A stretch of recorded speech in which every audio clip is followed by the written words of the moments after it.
Welcome to Morin podcast. I'm your host, Josh Morin, Vice President and co-founder of Fueled Supplements, as well as sobriety, woke business, and wellness coach. Morin delivers an array of content based on marketing, health and fitness, personal branding, addiction, and often goes down the rabbit hole of politics, conspiracy, and the truth. If you seek to better understand the inner workings of human performance, consciousness, business, and humanity, you've come to the right place. Thank you for tuning in and tagging along. Let's get today's podcast started.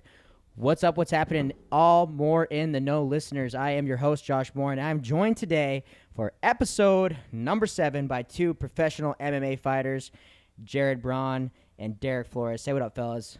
Hey, how's it going, guys? Deric Flores over here. Thanks for having me, Josh. Yeah, man. Heck yeah. Braun, what's going on? Jared, Iraqi man, Braun with that Iraqi man.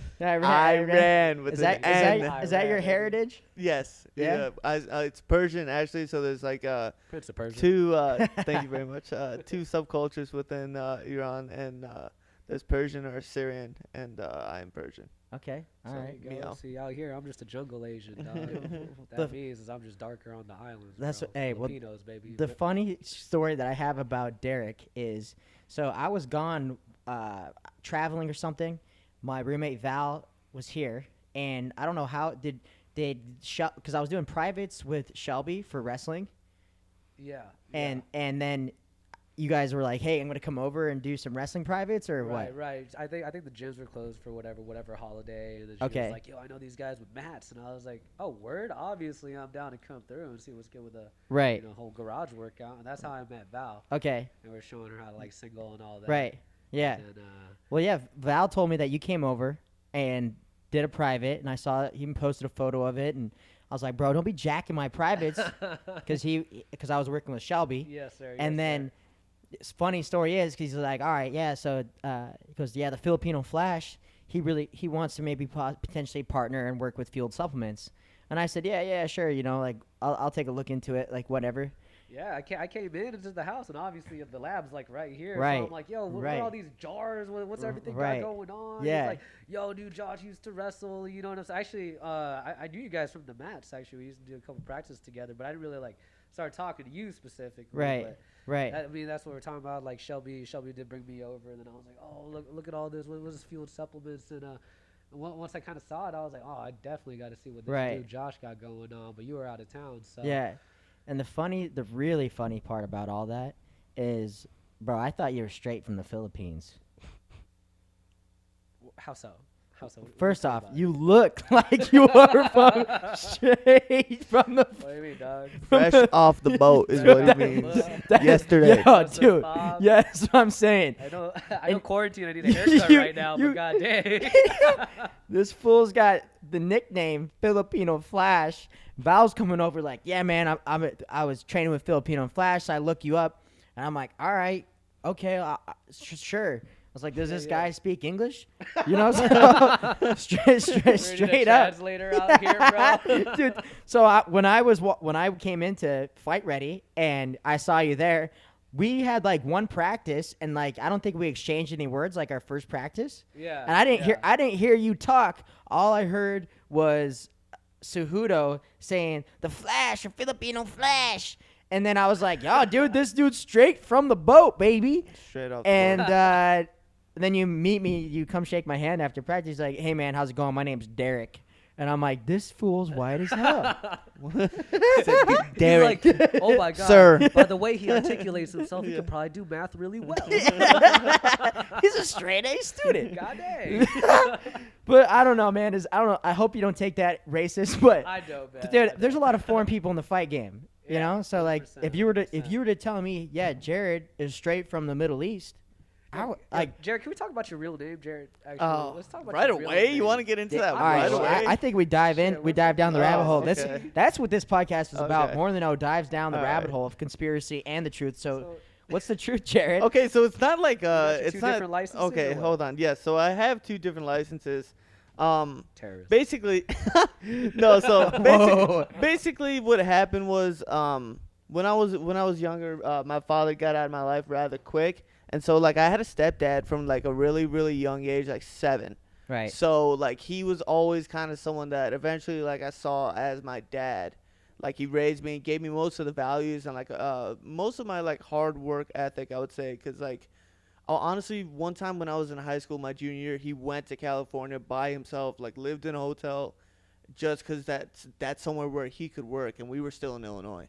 So, like, I saw, like, my work ethic from him. So when I was about 21, like This is your real dad? yeah. Oh no, this is my your stepdad. My stepdad. Stepdad. My biological dad, I only saw him up to when I was 3, and then one time randomly when he showed up at a wrestling tournament in Vegas when I was 18. We can get into that. Yeah, as well. yeah. So your stepdad was taking trips over to California. Yes, and that was just my junior year of high school. But I only brought that up just to show like how dedicated and how hard he was willing to work for our family just to put food on the table.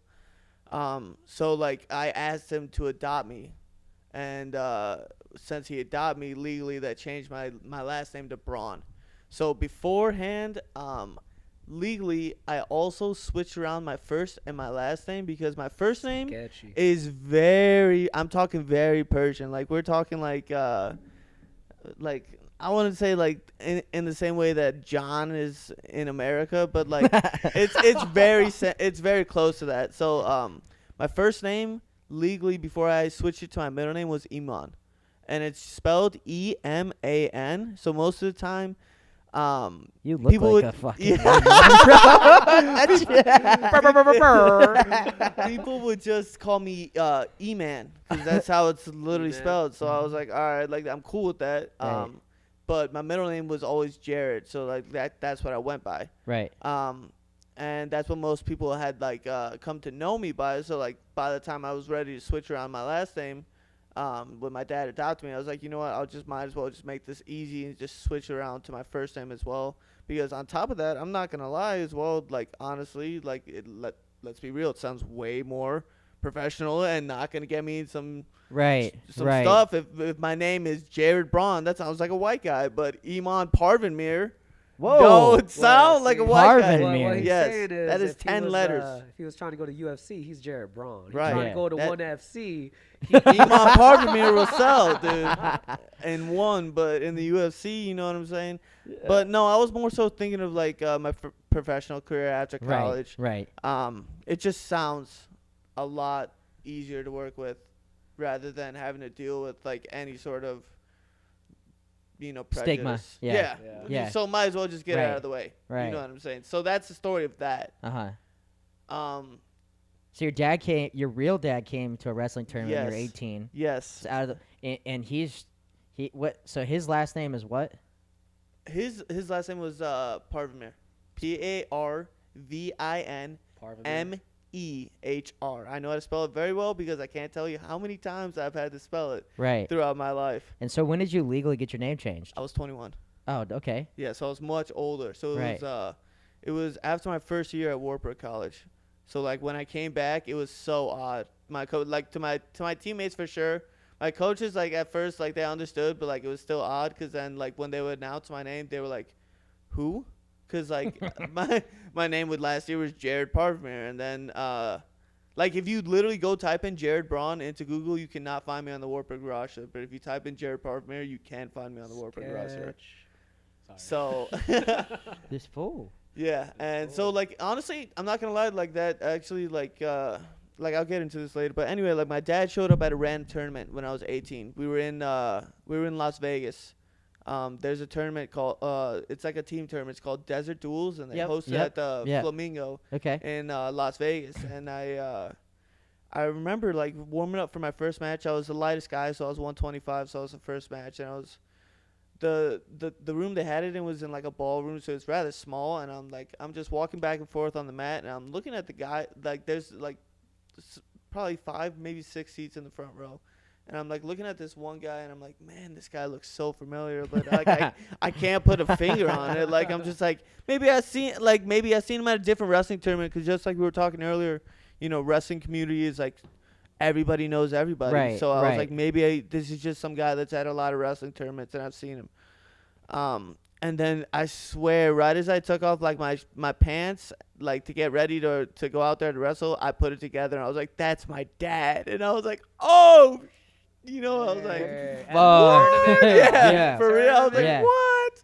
So, so what's up? How'd you feel competing? Did you after win? that? Did you win the That- match?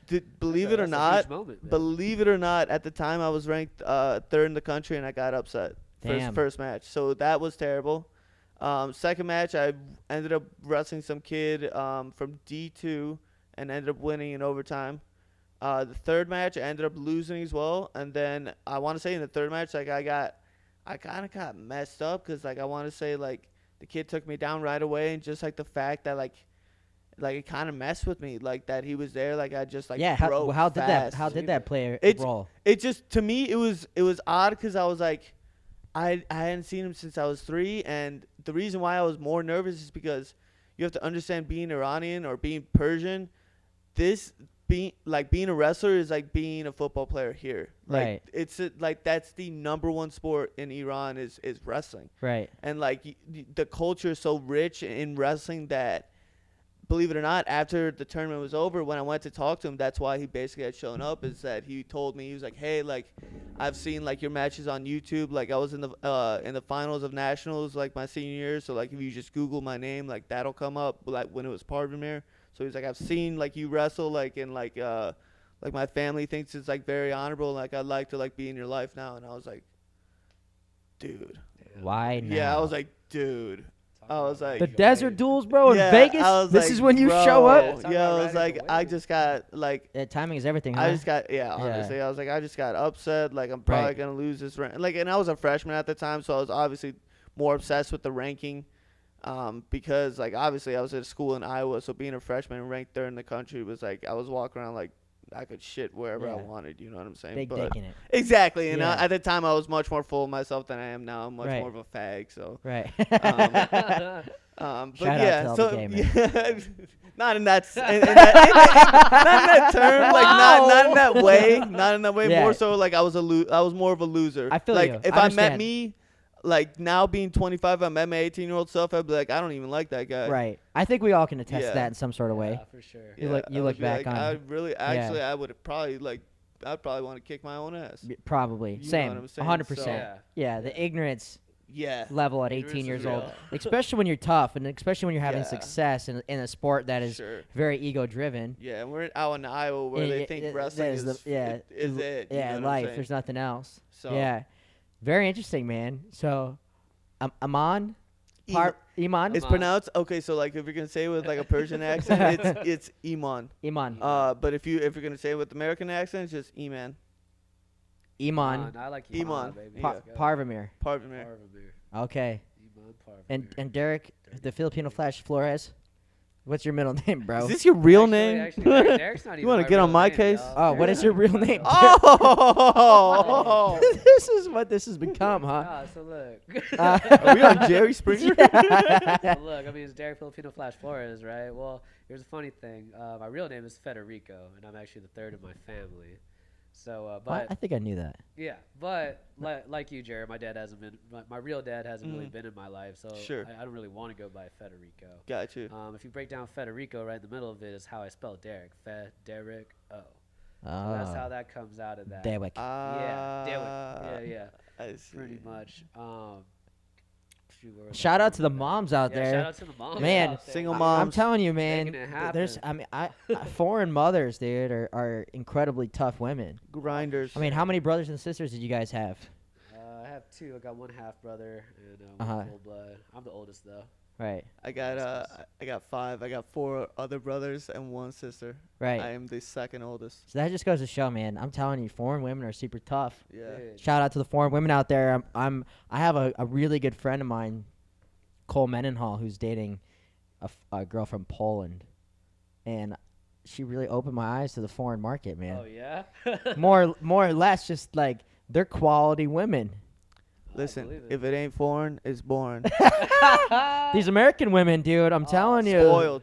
Spoiled. spoiled. Yeah, they are spoiled. They don't know how they have it. They are, especially these Scottsdale, bougie, man. bougie. Hey, but you gotta admit though, I've been through a lot of different parts of the country. We got some bad ones out here. Hey, I will admit. Hey, I will be the first one to bad. say that there's a big reason why that I live here, and it's a lot of beautiful women. Hey, yo, Tempe too. Tempe Oh too. yeah, Yeah. the whole Arizona. and Arizona. as a whole, just objectively, men and women, people are in shape. Yeah. People look good. They care about how they Yeah. look. They're health conscious around here. Yes, And sir. regardless of how shallow you want to say it is, I mean, I really think that looking good makes you feel good, and feeling good makes you do good. And I think around here, there's a lot of moving parts, especially in business, entrepreneurship, Yeah. health and fitness. I mean, it's a moving mecca. I mean, you guys are, I after really kind of growing up wrestling and participating in wrestling all over the country, I didn't understand how big, or I could have never projected the mecca that Arizona would be for fighting and combat sports. Because if you break it down and you look at the number of world champions that are coming out of here Right, right. currently, and the people that are training here, Cain Velasquez, you got Cejudos, you got Justin Gaethje's here. I mean, the list goes on and on. Kevin Gaslam, Yeah. John Cruises Moraga. from Tucson. Yeah. I mean, Studs. it's a mecca. And when I first came down here, Roman Salazar. Yeah. Frankie Saenz. yeah, shout out to those guys at Fight Ready. Anthony Burchak. Birdcheck. I mean, the list goes on and on. I mean, the amount of talented fighters in the combat. El Viejo, Tom Ortiz. Hey, And yo, everybody at Fight Ready. and everybody at Fight Ready. Everybody at Shout Fight out, Ready. shout out to everyone there at Fight Ready. But Tom Ortiz, man, that's hilarious because when I came down, I wasn't part of the Tom Ortiz era, but I know who Oh, Tom man. is. But I was part of the Sean Charles era, Yeah, and I actually knew Tom from a side venture that I was doing, Vima. So his wife, Brandy, right? yeah. Yeah, Brandy was part of Vima because how I got involved in network marketing was from Dan and Kathy Sarver and their son Brad Sarver. Well, Dan and Kathy Sarver is Ben Askren's parent or brother, or Ben Askren's, what would that be? His father-in-law. Okay. Yeah, so they're in-laws. So their daughter, Amy Sarver, married Ben Askren. Ben was from Missouri. A kid that I became friends with on my team was in Vima, signed me up and sat me down at the hotel where the Angels do their spring training. Yo, is Vima that energy drink? Yeah, Okay. Yeah. Hold on, Lord. I remember about Vima. bro. Because I went to one of those meetings too. Yeah, It was hot. yeah, it was hot, was bro. hot for And a we're second, part of the yeah, Mecca. We're part of the BMWs. Mecca down here. I had 1,500 people in my organization. That's what's So I mean, I was kind of kicking some ass. That's numbers. Yeah. that is But it's kind of funny how it all works and how the world really goes around and how small this network, especially like in the wrestling and combat world. Yeah. We were just talking about that. Is that just look at how you guys are here. A year ago Right. we're essentially strangers, Yeah. and Yep. here we are now working together. We're friends. I would call you guys my friends off the podcast. Then that doesn't mean Likewise. I don't want to punch my friends in their throat, but or choke my friends out. But that's what we do. That's what the we best do. thing about combat sports and wrestling. I feel is that there's that camaraderie. It's like literally one of my best friends, Val, which you guys both Yeah. know. We've been literally beating the shit out of each other since we're little kids, Yeah. and then we're best friends. For That's, sure. That's what I'm saying. I mean, like fighting each other, combat sports is kind of like a very intimate thing to be doing with somebody, right? Like right. pouring your soul and your heart out, Right. there, grinding against someone else. Like, Right. The kind of bonds and relationships you form after doing that, waking up every day at 10 a.m. to Right. beat the fuck out of each other. Right. You know what Yeah. I'm saying? I'm- I always tell people I end up like pretty zen towards the end of the day because like how can you trip when you start your day in the most savage way possible? Right.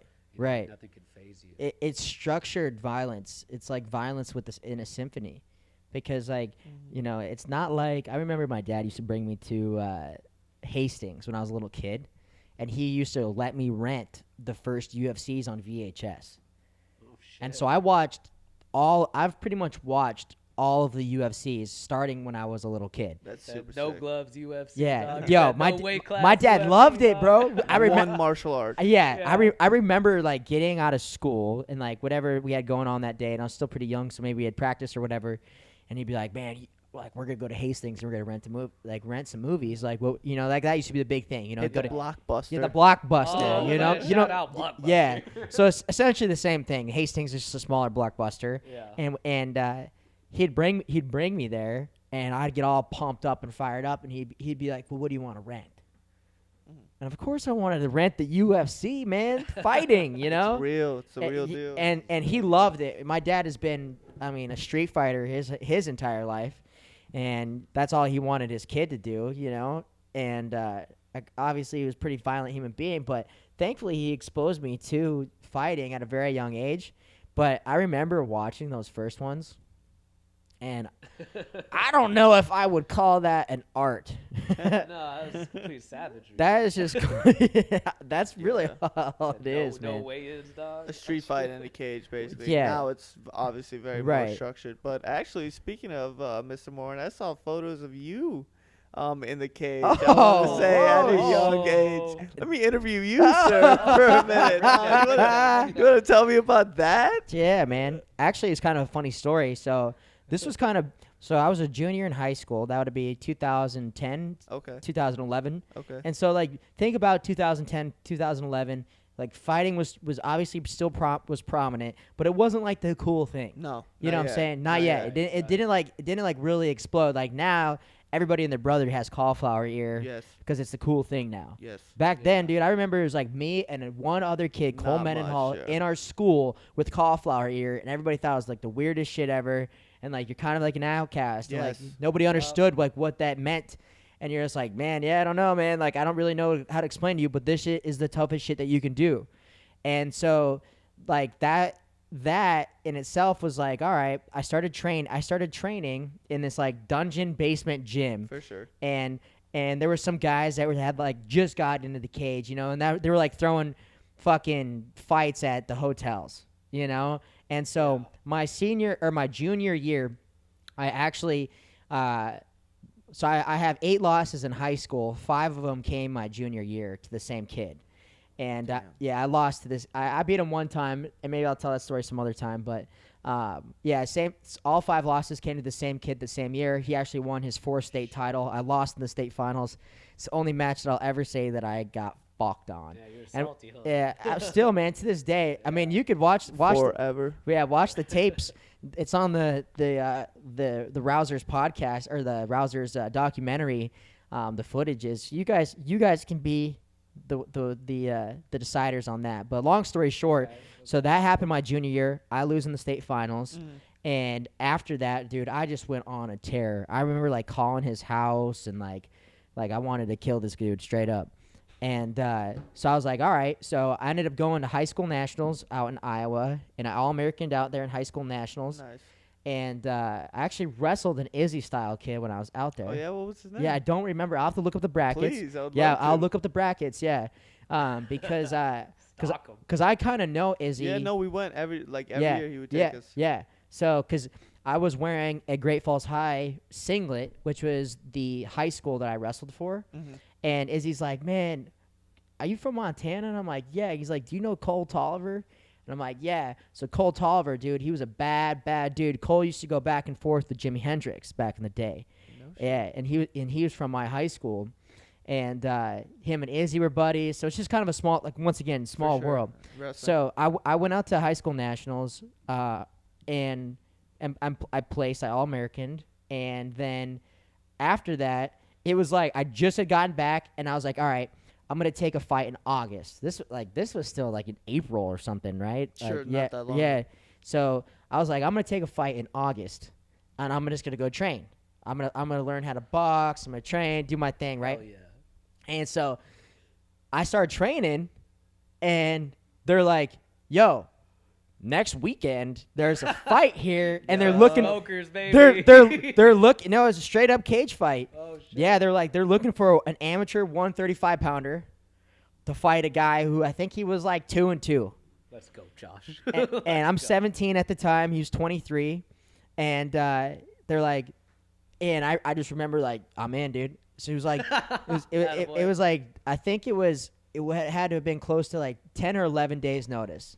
Yeah. And I just had gotten back from Iowa. Savagery. And I did, dude, I fucking threw the mitts like once or twice, dude. I mean, knew just enough. All I knew how to do was purely wrestle. Right. That's all. That's 100%. yeah. Anytime that we would do like sparring, because I only got to spar essentially for like 2 weeks or like a week and a half, I would just double leg everybody to the ground and pound, you know. And and do my thing there, because that's all I go to. I mean, that's what I've been born and bred to do for so many years. So I was like, sure thing, man. I was like, I call my dad all pumped up, dude, Dad, there's a 135-pound spot. I'm feeling good. I'm feeling good, man. And he's like, dude, all right, take it. So he had to sign off for me, and because I'm 17, and yeah, man. So we were supposed to fight at 135 pounds, and like 3 days before the fight, the dude goes, they told me, hey, they called me. He's like, the guy's not going to make 135. Oh, Shocker. And I go, and at this point, no joke, I had sold like 100 tickets. And Josh is the short notice he making weight out here. I'm a 17-year-old kid fighting a dude 2-2, Yeah. 23 years old. Had a boy. And I'm like, yo, like he should be the one being like, this is an easy fight for me. This dude has zero experience, so he finds out I'm a wrestler. That was his big thing, you know. And I'm like, dude, I'm a 17-year-old kid with no fighting experience. Yeah. I don't care who you are, dude. If I was to fight a 17-year-old kid with no fighting experience as a 23-year-old, I would have been all in on that. Oh, 100%. Be like, oh, quick. Easy money, baby. Let's right? go. Let's So highlight. and they like threw me in the paper twice, like front page. I'll have to show you guys the front of the paper, the Tribune, because I was in there like all season long covering the wrestling thing, and obviously I didn't win the state title or whatnot. And so like it was a big deal in my little town, and like my dad has owned a successful business in the town, and obviously I've been part of the wrestling community and whatnot. So we got a pretty good spread within the town. So it was like big news. And so I was like, all right, this is, and I kind of went into it fearlessly, man. Like I just felt like I had nothing to lose and everything to gain from it. And like, honestly, like I was overly excited versus like even being scared. And so heading into the fight, they said that he wasn't going to make weight. And I said, fine, let's make 136. Comes back a day later, can't make 136, 137. And I'm like walking around 139. Yeah. And he's like, all right, comes back a couple days later. The day before the fight, they're like, yeah, he can't make 139. I'm like, fuck it. I'll fight 40. At this point, I've sold way too many tickets. I was on the front page of the paper, bro. I got some girls coming from high school, dude. Like, yo, like, don't ruin this moment for me, man. Yeah. And big. Never back down, baby. And so I was like, let's I'm gonna do this regardless. I gotta make this happen. And I was like, let me talk to him on the phone. I'll talk to him on the phone, Yeah. So push come to shove, the kid weighs in, and it's going down. And like before the fight, this was like back when I wasn't very articulate. Yeah. Like now I'd be talking shit. You know what I'm saying? Like if I was to fight somebody now, I'd be jabbing for sure. Right. Yeah. But dude, this is back when I didn't know how to talk smack, dude. Yeah. Especially being a 17-year-old kid fighting a 23-year-old, like first time throwing gloves on, being locked in the cage. Like I had no clue what the hell I was really getting myself into. Yeah. All I knew was that I was in phenomenal shape, because after I lost that state title, I swear to God, dude, every fucking day I got up and I started running. I got on that treadmill and I said, I'll never fucking lose again. And that next year, my senior season, I went 46-0. Fuck yeah. But then, so I just was on a tear, man. I was just like on this vision quest. So the only thing that I knew on my side was, besides skill, I was like, I got a gas tank. Yeah. And I was like, as long as he doesn't knock me out, I'm gonna win. I'll be able to wrestle him down. Like, absolutely, so like that's all going through my mind. I was like, well, if he doesn't knock me down every time we stand up, I'm gonna be good. I'm gonna be fine. So I got really nothing to lose here. I go into the fight. Of course, everybody's there. My family, my mom's hammered. My grandma's drunk. Yeah. They're all fired up, man. My dad, you got to watch the video, dude. My dad's in the front row, fucking fist pumping the whole time, dude, going absolutely insane, dude. And I ended up going out there. I took him down like I think 3 or 4 times. Got a couple good slams, but no joke, bro. So like, if I ever fought again, I'll never tap gloves after you initially tap them. Because if you watch in the video, what happened was he like goes like this to me to like do a gentleman's tap, Right. And I fucking gentleman's tap him, bro, and he came over the top. boom, wham, wham, and then he like kind of got me behind my head and like stung me with a few good ones. Yeah. And I was like, 17-year-old. whoa, I'm in a fucking fight. This is a fight, man. Should've Like waked this ain't up. no joke anymore. I better wake up, bro. Otherwise I'm gonna get smashed. Yes. And Dude, my instincts happen. So he hits me a couple times. My instincts happen. I just drop. I smoke him in a double, and like he like was like trying to hit me so hard and like come forward so hard. When I hit him in the double, like I literally just, picked him up and like slammed him, and it was just like one of those shots, and it was timed so well. Whereas like, damn, like he just bounced right back up. You know what I'm saying? Like it was just so explosive, and like I kind of circle back up again, and he gets me a couple more times, and I'm like, whoa. Oh, shit. And I've been in some street fights and some fist fights, but, like, they've never really gone like that. Right. Yeah. You know, most of the time that I've gotten in a street fight, I've gotten off first.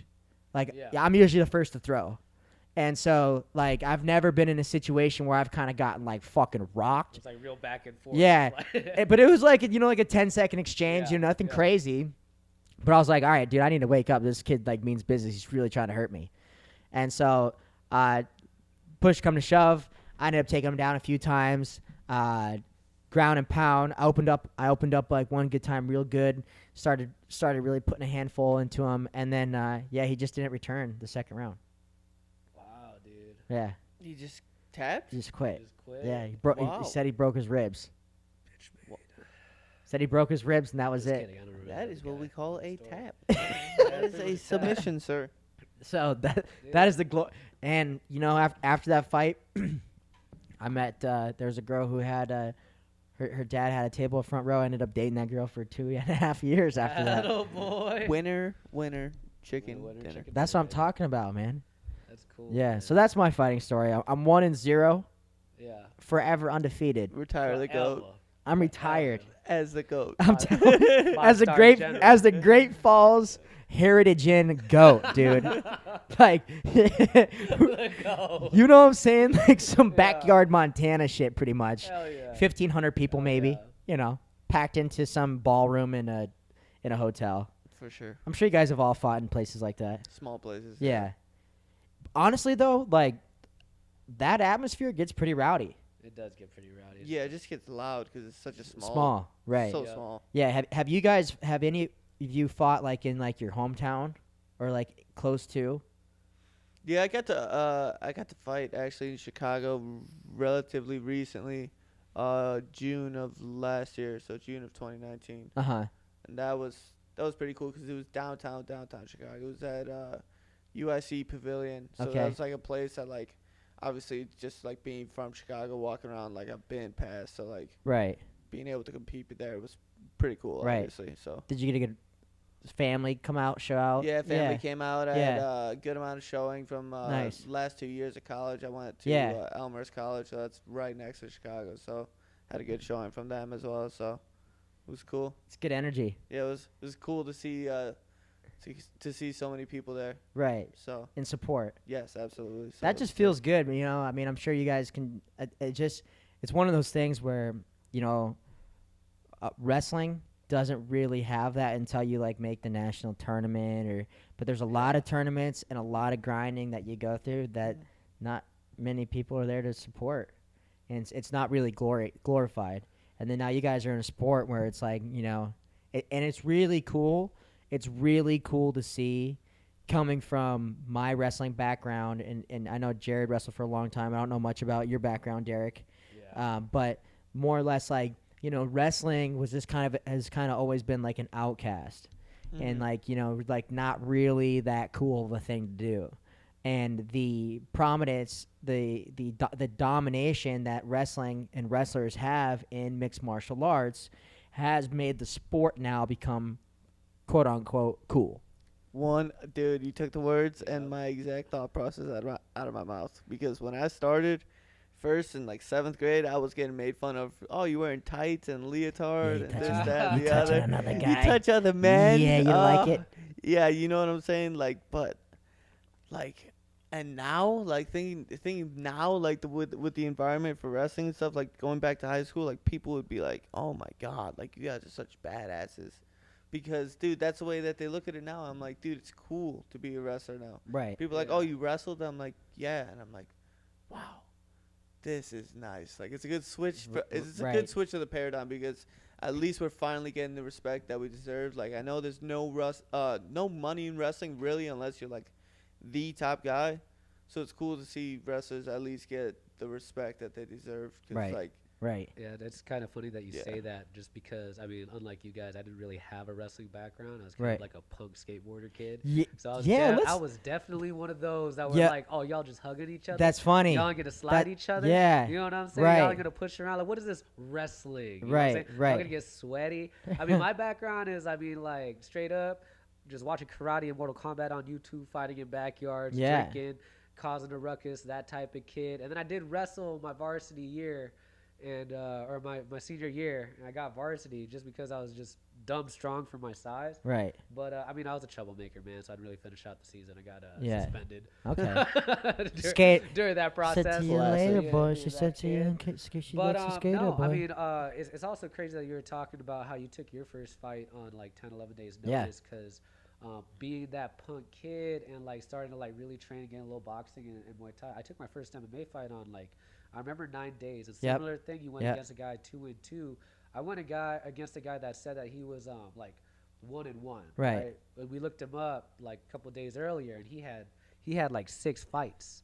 He had like 6 fights already, and he's been training for 12 weeks. And I'm taking this on 9 days. Right. And I'm sitting here, and this is when I first met Ramon Salazar. This is probably my only camp that I didn't do out of Fight Ready, because I didn't know how big I was gonna take it. I was just like this local coach at this local like kickboxing studio, meeting like a UFC vet. He kind of showed me the ropes a little bit, and we went all 3 rounds.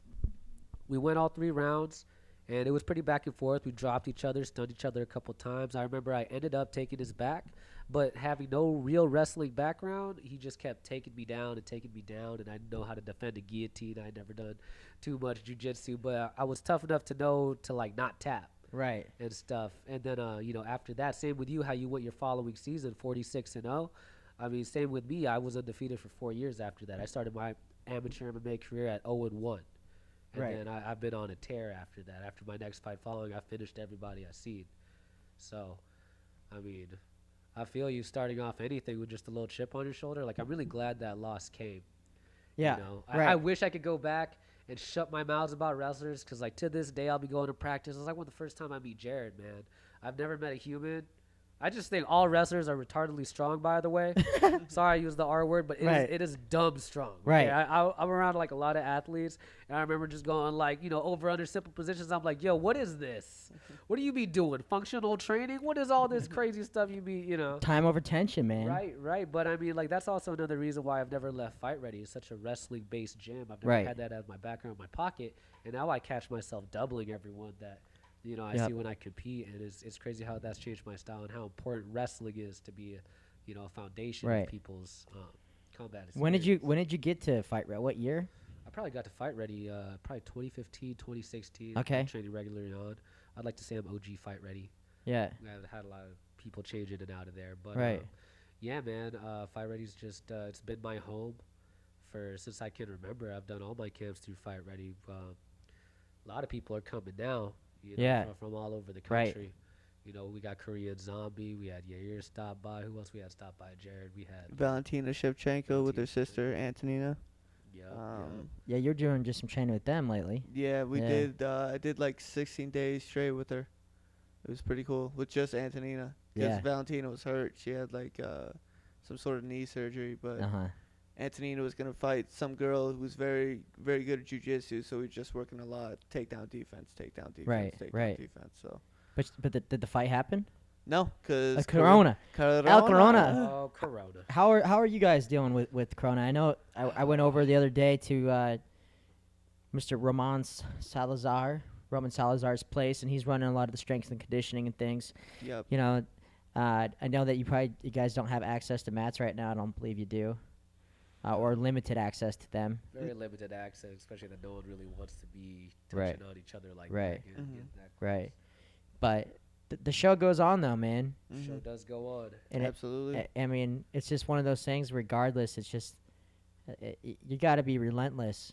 And I think right now, during times like this and times of struggle, and I've talked about this a few times on the podcast, and is that every successful person that I've ever talked to or I've ever been mentored by, whether it's been somebody who's been the top of their sport or has made millions of dollars in business, every single person that I've talked to has told me that there's going to be a time and or times in your life where there is some major slumps and economic slumps and societal slumps, emotional slumps, things outside of your control that are going to really affect a large percentage of people. Each generation of like our parents before them, and now us, we're seeing something like this happening and going on in our lives. And it's during those times, every single one of them has said during these times, there's going to be a select few of people, small percentage of those who commit themselves to the skills and habits that success requires long-term growth over consistency. And that has always stuck with me because I was hearing this information when I was like 18 years old, and they're saying there's going to be downtimes, economic slumps, and during those economic slumps, you're going to see people get rich as hell. You're going to see people really make some financial gains. And I never understood that until now.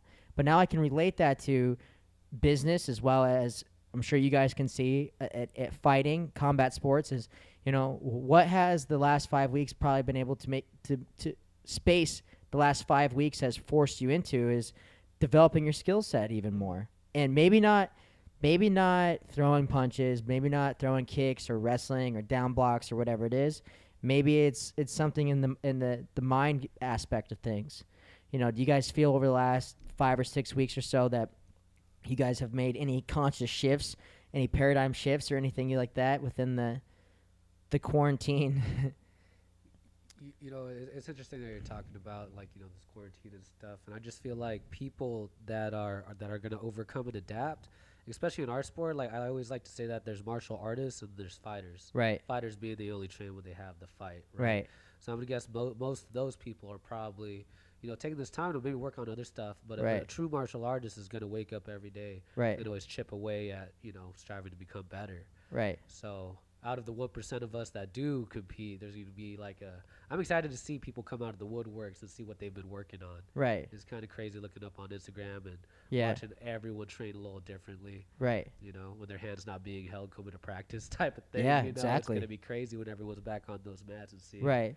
What they've done to strengthen themselves. Do you guys ever remember seeing those little motivational signs that they would have maybe in a locker room or around your school maybe or something? I'd always have you got some just super cliche signs, and one that really always resonated with me is success is who you are when no one's watching. And that's always something that's resonated with me. And I'm like, damn.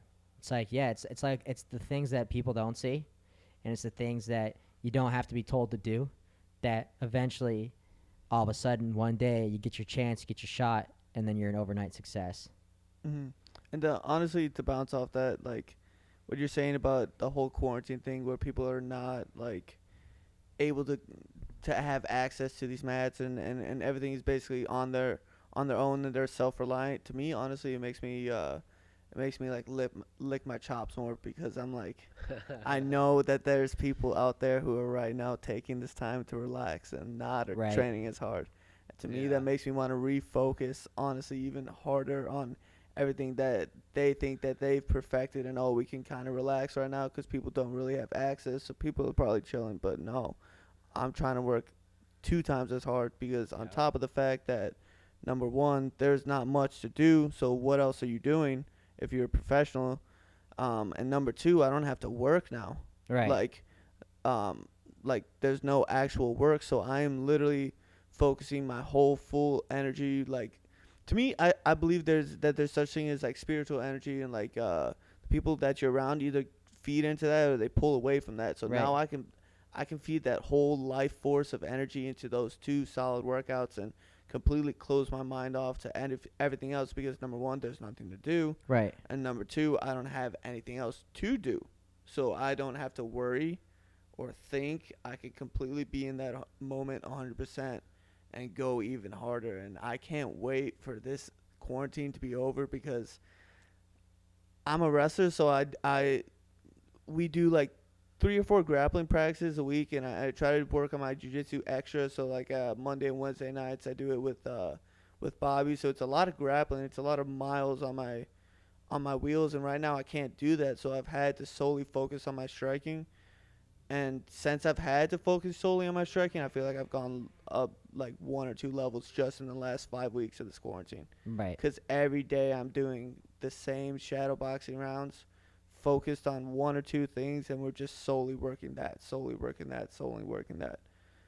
Which And Bob are you talking about, dog? What's up? Which Bob are you talking about Monday, Wednesday? Bobby Moffett. Yeah, I just want to say shout out Bobby Moffett. Hey. Bobby Moffett, Making sure the people Wolfman. know, The just making sure Wolfman. people know.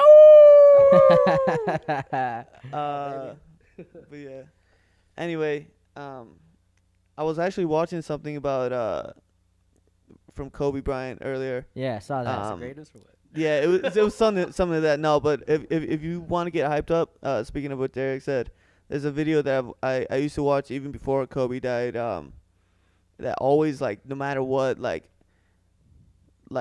no matter how bad I was feeling, I could always pull up this specific speech from Kobe, listen to it, and be like, dude, I'm ready to run through walls right now. Like, to the point where most of the time it brings me to tears, not Right. emotional, not like sad tears, but like tears of like. Inspired tears. Yeah, just thinking of like the tears. things that I've had to go through just to like be here in my past. Right. Like Right.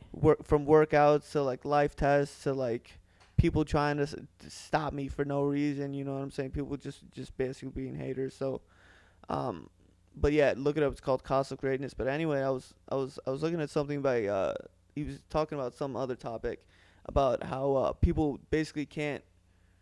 There's no secret to success. It's basically that Kobe. He's like, when there's not doing something, I'm working. And there's no possible way that you can catch up to me because I have no other obligations. I've cut everything off. Right.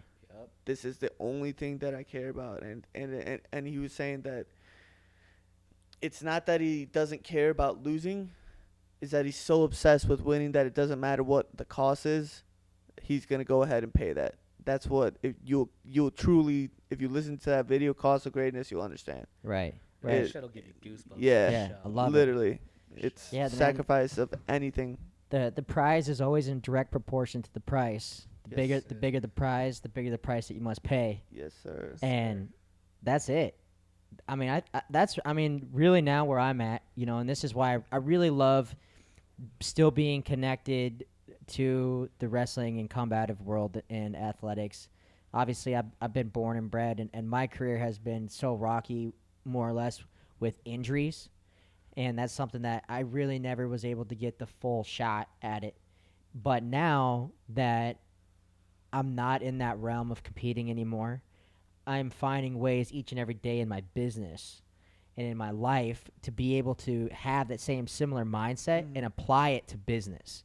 You know, it's just like, you know, in this last 5 weeks, I've had this podcast sitting here for months. And in 5 weeks now, in less than 5 weeks, this has been going for a few weeks, is, you know, this is the 7th podcast. And then there is a lot of things behind closed doors within the business that I was procrastinating on, that I wasn't doing. I wasn't doing those little things.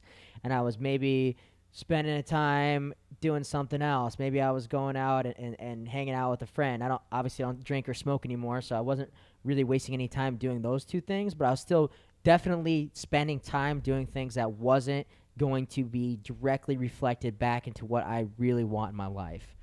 And that's when you start to like take a look at like all the things that you are doing extracurricular, and that's where you start to separate yourself and cut yourself off from those things that are no longer serving your full mission. And the people that you think are your friends, your kinfolk or whatever you want to say, they're just not they're not like you're really at the core of it. I don't hate to say it because it's the damn truth. At the core of it, you really have in your corner about 2 or 3 people. At the most. And you're lucky to have that. Yeah. But when you really break it all down, you got like 2 or 3 ride or dies with you. And although like your training partners, most of the training partners that you guys have are good friends, and you guys have a lot of mutual respect, but most of them they're there doing their thing, you know. Yeah, it's a very selfish sport for sure. It is, Got to. you know. But kind of to take this full circle is that, you know, I'm in this business realm now. I tried coming back and doing that comeback which was great. And I'm glad I got it out of my system. And I was glad I've been able to be part of it. And I'll always have a place in my heart. And I'll get back into it at some point in the sense of I'll be training a little bit, but not at the level that I was. But being around it means a lot to me, and still not vicariously living through you guys, but still having that experience to come be around it because I do enjoy it. But it's a different lens now, like for me, it's kind of crazy the paradigm shift that I've had happen over the last few months, since December when I got injured, is like literally once that happened and once I really let go of everything, let go of all the demons and let go of everything that was kind of burning inside, like I can now be around it and just enjoy it for what it is and really appreciate the sport. And that's why I just love it, man. I just really love the sport of wrestling. I love fighting. I love combat sports, man. And it's cool to be able to have a company that I've been able to really cater and design around and really be so multifaceted. Because once I get sick of you boneheads, I could go with, I got a singer-songwriter that I'm helping out, and once I get sick of Patty bouncing around off the walls, I could go hang out with some bodybuilders. And once I get sick of them flexing their muscles, I can go over to Jimmy House and Team House Strong. What's kind of cool is I've been able to kind of really design and cater my business around so many different areas that each and every day is something new. I got you guys on the podcast, you're wrestlers. I had my good buddy from college who's a wrestler, but now I was in real estate. So we talked about business and real estate. I had Patty on here, and it's really cool, man. It's like something that like this is cool to be part of your guys' come up. And that's what I really have prided myself in, is seeing talent and seeing people with that drive and being able to look through a lot of the stuff that might be in the way that other people might not see directly. But I've looked through a lot of that and been able to say, man, like these dudes are legit. I like these guys a lot. And if you guys don't become big stars, or if you do become big stars, regardless, you're good people. And that's what really matters to me most, is being around good people.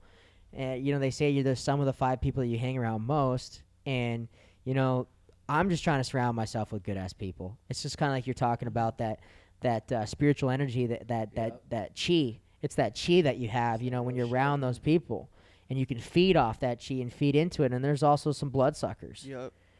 Leeches, man. Beware leeches. Right.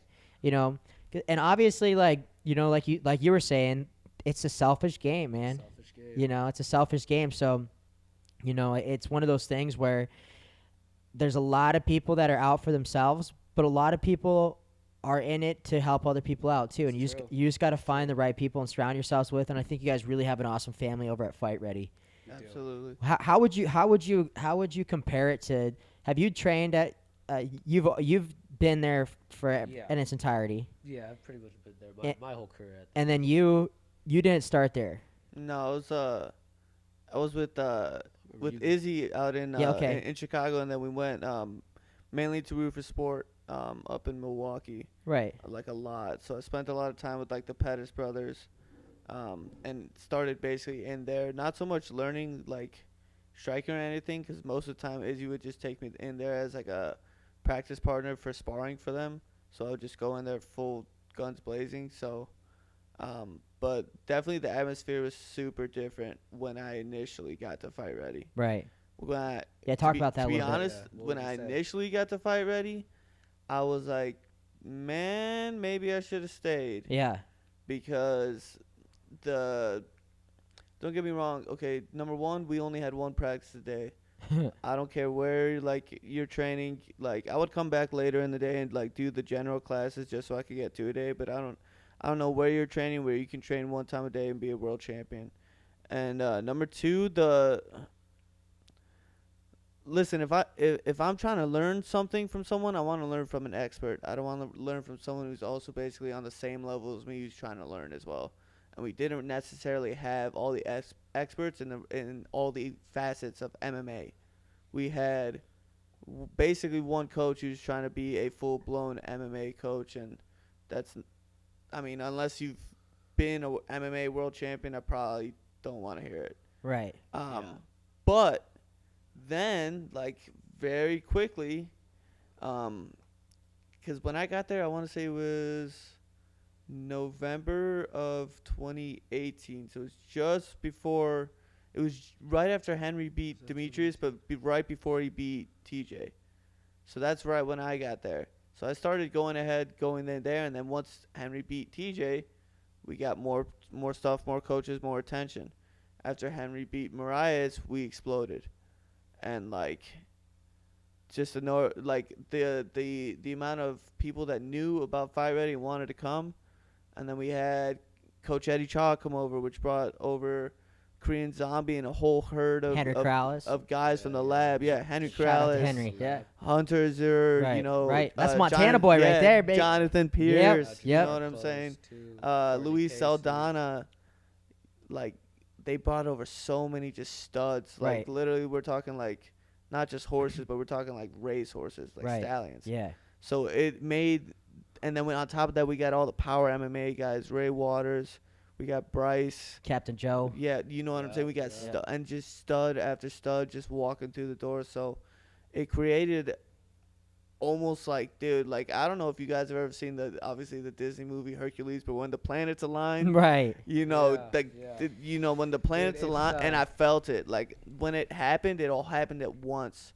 And when I saw it, like the first week of it, I was like, this is the same thing that they had at Rufus Sport. Yep. Yeah. Because, dude, at the end of every practice at Rufus Sport, they would do this, like primal wild chant where they would say, who got my back? And then everyone would say, I got your back. And they would just say it over and over until the end. And, like, dude, it was like a brotherhood there. Right. For those guys. So, like, once we got this team going, it started to become more like that. Right. To be honest, when I first got there, it felt like we were a band of mercenaries who was just singularly doing our own thing. But now it's like, you know, when you got people that you're willing to fight for, that's something special. That's a culture that you cannot just have. You have to create that. Right. And that's what was created with the whole combining of basically 3 teams.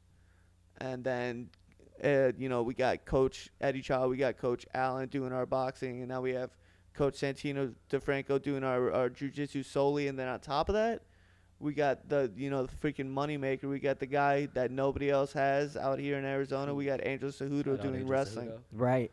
who is also the head coach that I work with for Olympus Wrestling. I'm his assistant, which is something so cool because growing up, when I first started wrestling, it was 2000. It was basically 2008.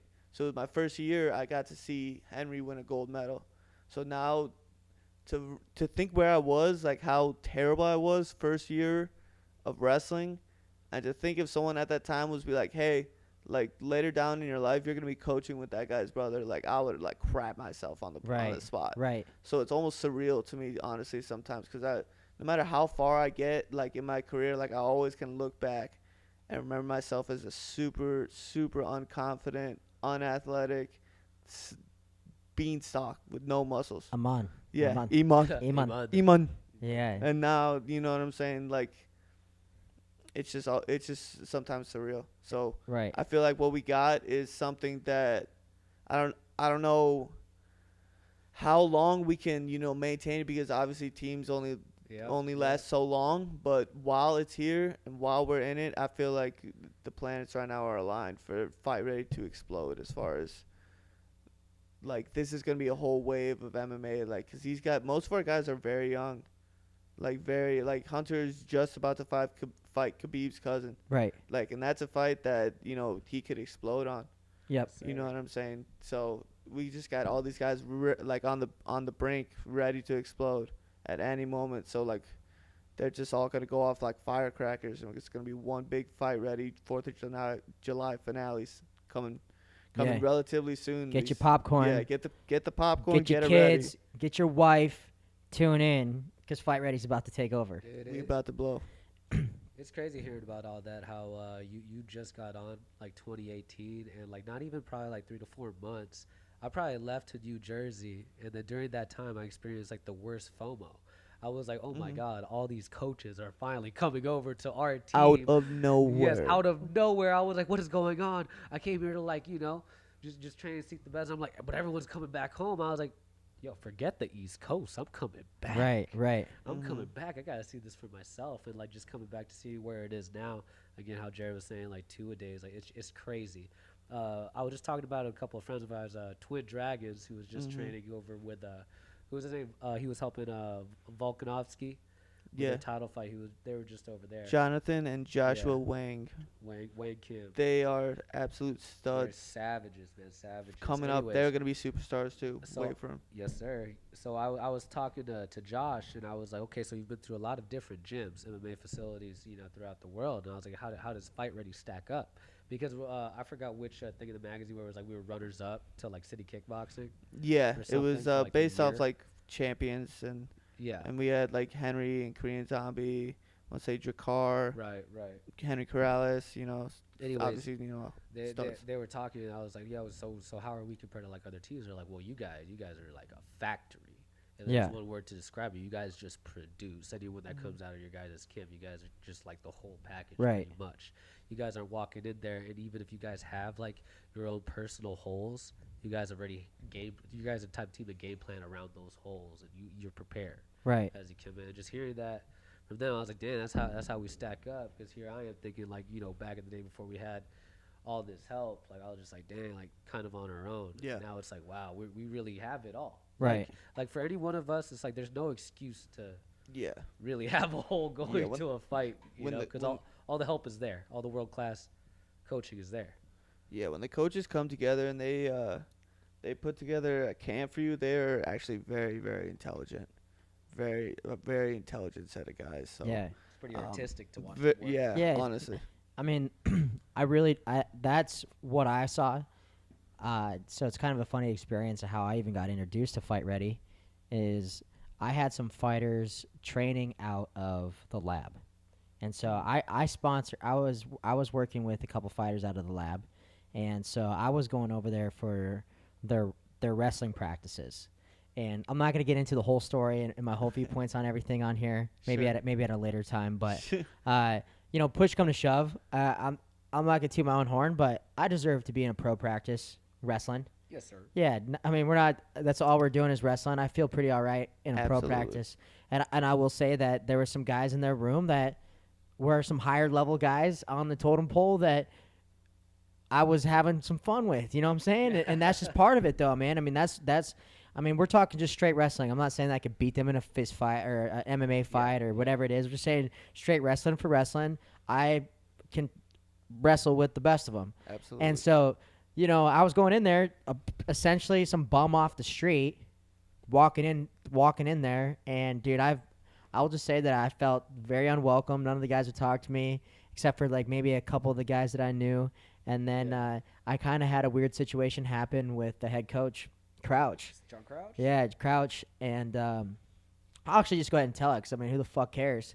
Because I mean, at the end, I mean, because Tell there's it how it is, Josh. there's no backlash on it from me. Yeah. It's the truth.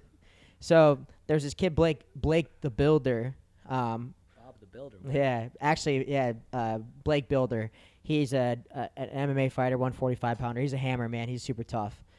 Just hasn't gotten a shot. He was one of the OG sponsored athletes. I got two OG guys that I'm really in. I'm really believed in. Was Blake Builder and Blake Builder and Nolan Hernandez. And Nolan Hernandez, we got him sponsored really early, and Nolan actually has 2 fights in the UFC now. Nice. But I sponsored him long before the UFC. I think like 8 fights before the UFC. Damn. And And I said, definitely this dude's going to be a hammer, 135 pounder in the UFC. Filled in when Sean tested positive for the 18th time, and fought that fight.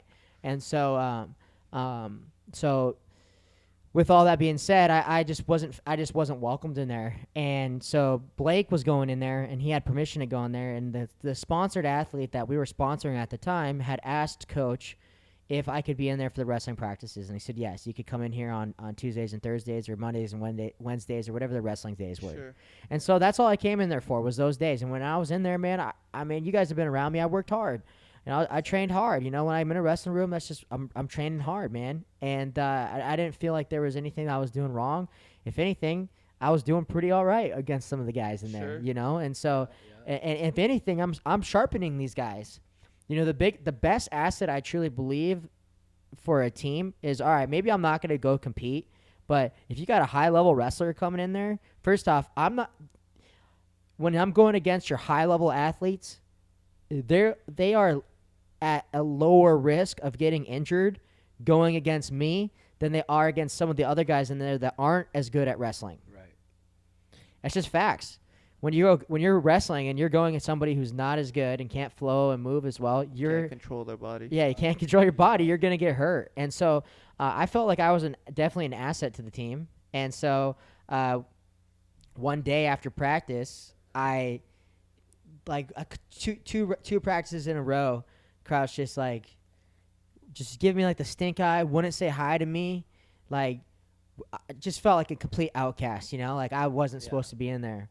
So I was waiting for Blake to get done with an extra class. He was working with Eddie Cha was over there at the time, and he was working with him. And I saw Crouch, and I walk over to Crouch and I said, hey, is everything good? Like everything cool? And he's like, I didn't know that you were gonna be in here these last few times. And I was like, all right, well, I talked to so and so told me that it was okay that he had talked to you and said it was okay for me to be here during your wrestling. And he goes, so and so is not the guy. I'm the guy. Okay. And I said, This is the guy. I said understood. Right. Yeah. I said okay. Well, on your next wrestling practice on Wednesday at 3:30, can I come in here? What do you say? He said, yeah, absolutely. Thank you for coming to me and talking to me about it. And I said, that's all I'm here for, man. I said, I'm here to have some communication. Fucking 25 years old now. I'm a grown ass fucking man, you know, like don't play a petty game with me and give me the stink eye every time I'm in here. You know, I respect you guys' gym and respect your fighters and respect you as a coach, man. But like, if you got something, if you are the head honcho, speak up. Yeah, be the head honcho. Be the head honcho. Come talk to me. Don't let me come a few times and then make me feel like an outcast. So I addressed it myself because I felt it. And I didn't want to go in somewhere I felt unwelcomed. And so I go in. So Blake Builder, the next day, he has a jiu-jitsu practice that Crouch was running in the morning. And he brought Blake over to the side after the practice and he goes, hey, man, your buddy, he's not allowed in here anymore, just so he knows. Oh, what? For no reason? Yeah, and so Blake then comes to the house and is like, hey, man, so Crouch after practice today told me that you're not allowed in there anymore. What? And I'm like, all right. So I start calling Iridium Sports Agency. So that's who that's who had got me in touch with some of the sponsored athletes in there. And Iridium wanted me in there to train with their athletes because they're like, we want you. You're an asset to the guys. And I wasn't doing any harm, man. Like I was just playing my role. And so I was like, yeah, fuck this, blah, blah, blah, fucking bullshit, I ain't whatever. So I just said, you know what, man, I'm cool with it. I'm good. I said, I'm just never going to step foot in there ever again. I said, that's fine. I said, I'll sponsor my athletes that are in there. I'll do my thing that are in there. But other than that, I said, I'm cool. I said, man, like, the man told me straight to my face that I was allowed in there because I asked him straight to his face. And then the next day he tells, so you aren't really the man. Because if you are the man, you say something to somebody's face. Absolutely. Right. If you are the king amongst the kingdom that you have going on, man, you come tell somebody that walks in the door every time somebody comes in the door, that's your conversation to have. But then you tell if you are the man and I need to come to you and talk to you, then come to me and talk to me. Don't come to somebody else and talk to them about it. Right. So no hard feelings against it at all, but I just thought it was a weird situation. And like none of the guys that were there really talked to me very much. And then I got invited to go over to Fight Ready for wrestling practice with Angel. Okay. So Val and I go over. Well, actually, what happened is, scratch all that, is Ray changed his camp from Power to Fight Ready. Ray Waters. Okay. And so Ray was there, and I took a late night trip at like 9 o'clock, and I dropped off some product to Ray at Fight Ready. When he was there, I dropped off some product, and Angel was there. Angel walks up to me. He starts talking to me, and he's like, dude, I know who you are. Yeah. Yeah, and I'm like, yeah. I was like, yeah, I'm friends with Val Rouser, and he's like, oh yeah. He goes, I know you guys. Are you guys wrestling? Like, what are you doing? And I said, kind of trying to get back into it, but I was kind of at the lab, but they kind of like didn't let me in, like whatever. And he's like, man, he's like gave me the whole wrestling schedule. Yeah. You guys are cool to come in whenever you want. And so we started coming in. He invited us into an Olympus practice. He invited us into that first Olympus practice that we were at. And after that, I just remember Angel just being like, just so you guys know, you guys have a forever home here at Fight Ready. Don't worry about it. You guys are welcomed. And I was just like, man. And then Roman said the same thing to me. And then who's the other guy? Who's the other? I'm drawing a blank on his name. Frankie? Frankie. Yeah, Frankie. Frankie. Shout out Frankie Sons. Yeah. Shout out all three. Sorry, They're Frankie. the men. Yeah, sorry, Frankie. Especially Angel. Yeah, Angel, man. So I just remember feeling so welcomed, and like when I was over at the lab and that happened, I just had such a bad taste in my mouth. I was like, yo, fuck this, bro. I was like, I didn't want any part of combat sports, any part of wrestling. I was like, that's what this is now. And then I go over to Fight Ready, and it was completely different. Arms wide open. Yeah. Then Ray started bringing us around. We were going over to Eric's house, Captain America, and like we're hanging out and doing all this stuff. And like they're inviting us to barbecues and like kicking it and hanging out. And I was just like, yo, this is cool, man. This is what this sport is supposed to be like. And you know what? What I've seen since then is a huge shift from the 17 over to Scottsdale. And I saw some guys going over there, and I see a lot of fucking momentum happening over at Fight Ready. Yes, And I tell you what, baby, I'm not even a fighter, but I was involved long enough to understand why that shift is happening now over at Fight Ready and why that guys are buying in. Because guess what? Some of those guys that were over at the lab that changed over to Fight Ready, guess what? Once they got over to Fight Ready, it all changed, man. They said hi to me. They started talking to me. They started training with me. Wow. They started getting to know me. They started asking me about field supplements. But guess what, though? That comes from the hierarchy. And you look at the hierarchy at Fight Ready, and goes back to the same thing about the chi and who you're around. That is why Fight Ready is so successful right now, is because from the top to the bottom, it's a selfless movement. Even though it's a selfish sport, there's some select individuals in the coaching staff and those who control the energy, the atmosphere, and the culture are cultivating that place for winners, for a fucking place of champions, man. A team. A team. Real That's not ran by a dictatorship. It's a team that's a collective, and that's what you're seeing at Fight Ready. And you guys obviously are living by it every single day. Yeah, Fight Ready has like their fighters have say. You know what I'm saying? Right. Like, And it's just really cool to been able to experience that on my end. And then I was just like, I just remember just telling my dad after being in there the first time. First off, shout out to Angel Cejudo. He was the sole reason that I even tried making a comeback this year. yes, sir. 26 years old, trying to make a comeback. I remember one practice with Angel. He changed my perspective on wrestling. How'd that go? How'd that go? Break it down. Yeah, just more or less, man. Like just how he was coaching me and how he was interacting with me made me inspired to wrestle again. And I feel that for a long time. I mean, if I don't, I hate to play the what if game. You know, I obviously spent a lot of time injured, especially since, I never really got a chance to wrestle in college. I had 4 back surgeries. So I never really got a chance. But even then, even with the coaching staff then, I don't think I would have flourished how I could have flourished around somebody like Angel. Yeah. Similar. Because just how his mind works. And like, I didn't, like when we're training and even when I was doing the practices and training with you guys, it's not like this, like Iowa in your face, like I don't know, just not like this dickhead attitude that I like this is it. Like I don't know, it's just I'm just really receptive to his coaching style and the energy that everybody has there, and I just felt like, man, like this shit, I kind of like wrestling again. And then I started going a little bit more, and then Val kept saying, I'm making a comeback. Hell yeah, Val. And then I was like, fool, you ain't making no fucking comeback, you old ass bastard. And he kept saying it, kept saying it, kept saying it. And then one day after practice, Henry was there, and Henry worked with Val and I like a private for like an hour. And he asked me like, he like comes and asks, he's like, what's your goals with wrestling? This is Henry. Yeah. And I'm like, Val's like, I'm making a comeback, and I'm saying I'm making a comeback, and he's like, fuck that. He's like, that's silly. He goes, those dudes are fucking killers. They'll eat you alive, bro. Yeah. He's like, you got to wrestle with the Zane Rutherfords of the world.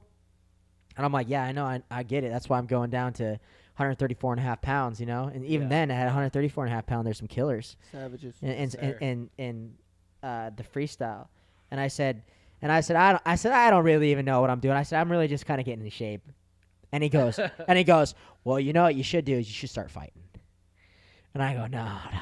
Hell yeah, Henry. He's totally trying to sell it. You know what I'm saying? Yeah, right. I goes, oh, man, it's way easier on your I kept telling him, I was like, man, I got 4 back surgeries. I got both dislocated elbows, 2 knee surgeries. I said, I've been beat up, man. I've been beat up. He goes, no, man, it's way easier on your body. He goes, it's not the constant grind of wrestling every day. And I go, yeah, I can understand that. I go, but Yeah. I said, I feel like it's too late now. And he goes, too late, man.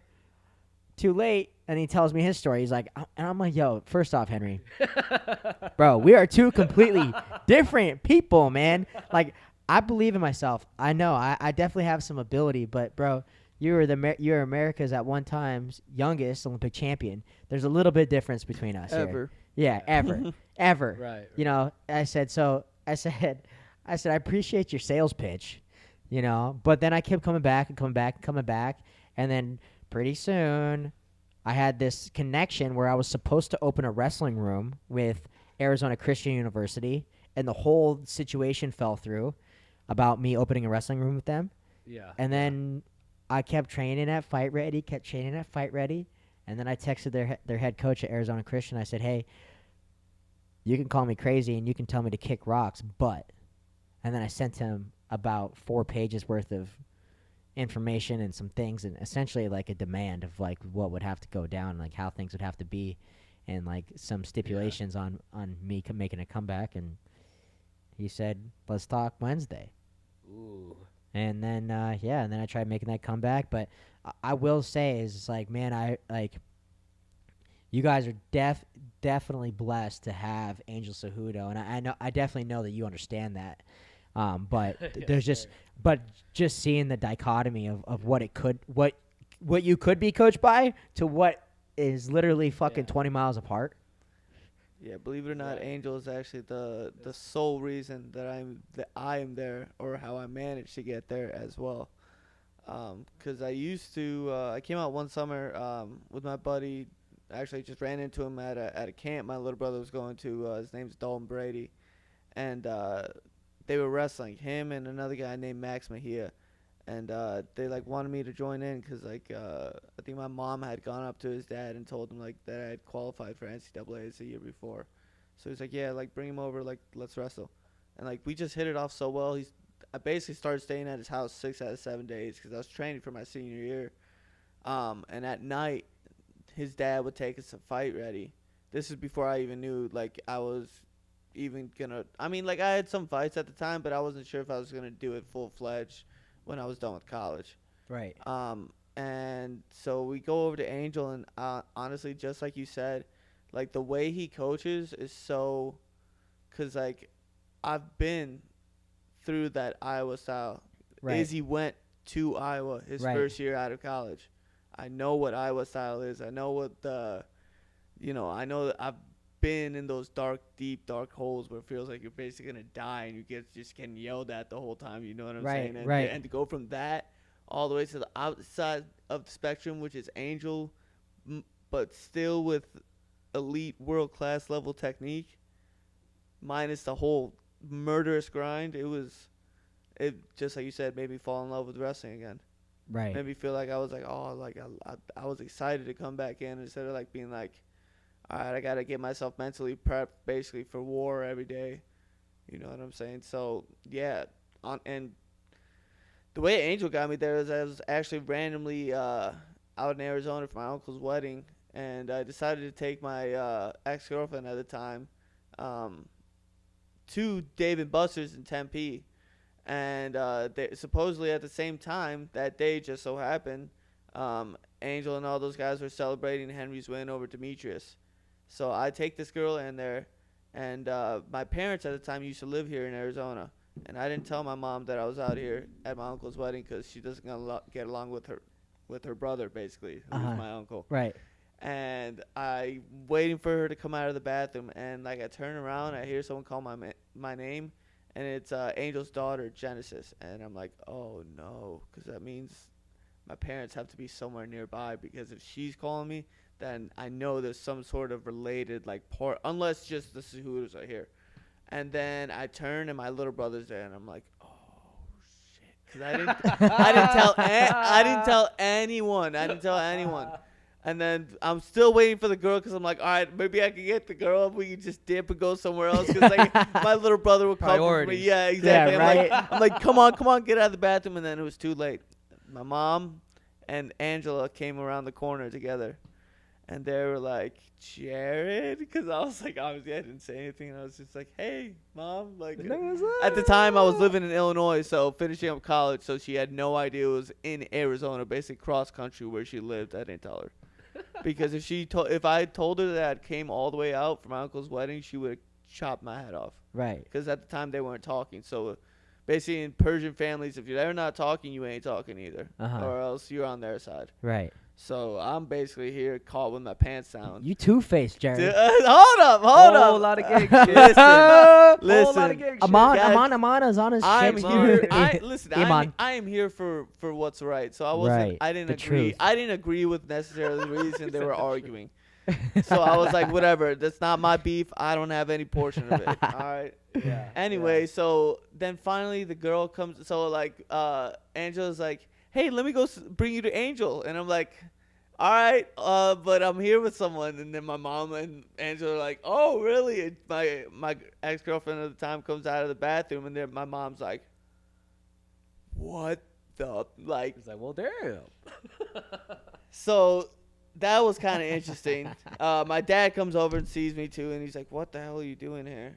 Brings me over to Angel, and long story short, Angel's like, hey, like, if you ever need a job, like I was with Izzy at the time, so everything was going great. Like I was basically like doing a lot of training with Yair and Sergio Pettis and around Anthony Pettis a lot. So I was like, I'm cool where I'm at. You know, I'm around champions right now, so why come out? But he's like, right. if you ever want to, like I can help you out here at Fight Ready. Like, and he's like, we have a good stable of like little guys your size. I was like, yeah, you know what? I'll think about it. Yeah. I'll think about it. And then, believe it or not, literally 2 months later, I was like, I want out. Like, I want to go somewhere else. Right. Like, it was just the timing. Like, me and Izzy were, like, really not doing well relationship-wise. Yeah, like, kinda everything's butting some yeah, heads, we were butting heads hard. Right. And I was like, I'm done with this. Like, I want to go do my own damn thing. Like, I'm old enough. I can do this on my own. Like, I know. Like, this is what all the fighters do. They all, like, yeah, we all start out with one coach, and he's been like a wrestling coach since I was 13, and I've grown so much, and he's taught me so much. But I was like, it's time for me to like basically be a man. Yeah, like I gotta go do my damn thing, and the opportunity was there, so I went. And believe it or not, that girl never talked to me ever again, because she believed I set that up to meet my parents the whole time, and it was just a lucky coincidence. So I want to say. I want to say shout out to my girl Jocelyn, because you brought me here to where exactly I needed to be. So thank you. Thanks, right place, baby. right time. Thanks, baby. Right place, right time. That's right. People come into your life for a reason, a season, or a lifetime. And she was there for a reason, baby. Listen, I'll let you touch the belt when I get it. All right? Hey. Jocelyn, is she hot enough to have her back in your life? Ooh. Yeah. Listen, there's times where you get girls out of your league and you're like, how did I do that? And this is one of those times. Yeah, I feel like it's almost every time for me. Because she was like taller than me as well, so it was like it kind of looked kind of odd. Yeah, but I was like walking around like, what's good? What's up, bro? baby? I'm a pimp. We're all the same height laying down. That's what my high school wrestling coach used to tell me, Steve Comack. He was one of the best mentor wrestling coaches I've ever had in my life. Shout out to you, Coach Comack. And his wife, he's like 5'2", And his wife's 5'10" or 5'11". Holy. Wow. I do have a Yeah. chance.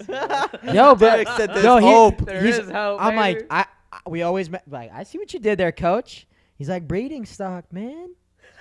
And his wife is gorgeous, awesome woman, phenomenal lady. And I'm like, damn, coach. And he's always just like, yeah, we're all the same height laying down. I'm like, that's right, the same height with the lights off, the same height laying down. But that's us short guys, I man. got a lot of questions, but I'm gonna keep it Yeah, PG. yeah. For yeah. at the end of the day, man, it's like us short guys. I think we'd automatically like up on the 1 to 10 scale if we were just a few inches taller. You know, I don't think any of us have problem with the ladies, Yeah. but more or less, like first and foremost, I love tall women, but tall women sometimes don't love me. You know what I'm saying? A lot of the time. Yeah, most 90% of the time. 60% of the Yeah, time. every Oh. time. But I'm saying is it's like, man, if I was tall, I mean, I love those tall. I remember being a wrestler at Arizona State and looking at the volleyball players, basketball players, and be like, oh yes, oh I love you, but you never, whatever. Yeah. You're gonna go after some dude who's gonna end up making millions, and I'm gonna end up fucking being a wrestling coach. You know what I'm saying? Like, God. this is the facts of this, man. That's facts. You know, and so, yeah, shout out to all the tall women out there. But I've always had a thing for those tall girls, man. It's a challenge, man. It is a challenge. It's a challenge. You know. You know, what I'm we're all short dudes, but you know, that's why you got to find one that you know is in between, not super tall, but not like, yo, you can't be, we can't be messing around. Yo, Deric especially, man. I know the Filipinos, bro. You guys are like this though. Bro, my mom's 4'10", dog. That's what I'm saying, dude. You need to play up a little bit. Yeah, I would like some 6-foot thing to breed with Yeah. that just plays Yeah. freaking video games. And I don't know about you guys. But I'm probably gonna be single forever in terms of marriage. I better not say that, but for real though, for real.